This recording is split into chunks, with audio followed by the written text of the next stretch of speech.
හැමෝටම සුබ දවසක්. අද අපි වීඩියෝ එකෙන් ගේන්නේ අපි ප්‍රංශේ පැරිස් වල මොනවද කළේ කියලා. අපි නොවැම්බර් 19 තමයි පැරිස් වලට ආවේ. ඉතින් අපිට මාර මහන්සියි මොකද අපි කලින් දවස් තමයි සිංගප්පූරු වලින් පිටත් උනේ. අපි ප්‍රංශ වල බුක් කළේ මෙන්න මේ හොටෙල් එක රෙසිඩෝම් පැරිස් කියන හොටෙල් එක. ඉතින් අපි බබත් ඉන්න නිසා අපි 1 bedroom apartment එකක් තමයි ගත්තේ. මොකද පොඩි කිචන් එකක් තියෙන නිසා අපිට පුළුවන් බබාට කිරි හැම හදලා දෙන්න. ඒ නිසා ඉතින් මේකේ තමයි අපි ප්‍රංශ වල ඉන්න දවස් ටිකේ හිටියේ. මේක අපි එක දවසකට සිංගප්පූරු ඩොලර් 160 ගාණක් ගෙව්වා. ඒ කියන්නේ රුපියල් 39000ක් වගේ ගාණක්. Mommy, can I take out my boots? Yeah. Huh? Yes or no? Can. Yeah.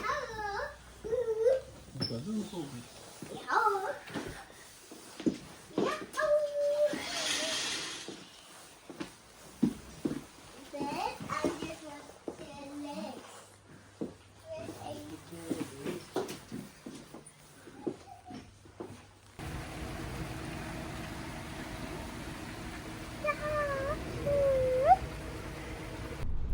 ප්‍රංශය આવොත් ඉතින් හැමෝම මුලින්ම යන්නේ අයිෆල් ටවර් එක බලන්නනේ. ඔන්න ඉතින් අපි ඊළඟ දවසේ උදෙන්ම පිටත් වුණා අයිෆල් ටවර් එක බලන්න යන්න. Hello. I'm going to see Eiffel Tower.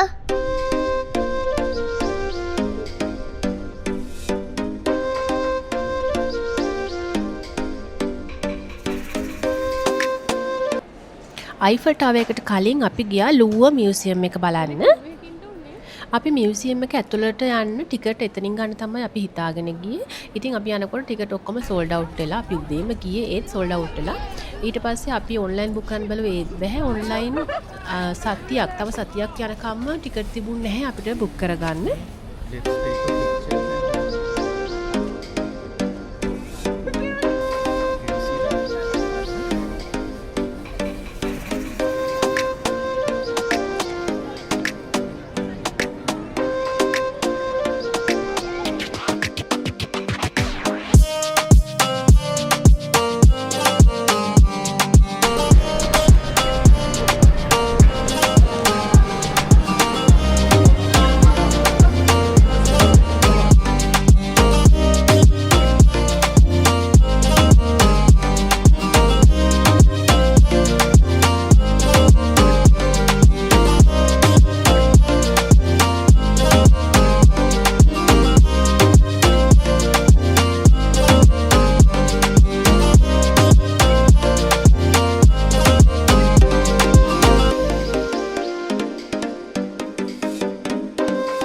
ඊට පස්සේ අපිට ලංකාවේ කඩයක් හම්බුණා. ඉතින් අපි දවල්ට කෑම ගත්ත එතනින්.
ඉතින් ඔන්නෝම තමයි අපි පැරිස් වල අයිෆල් ටවර් එක බලන්න ගියේ.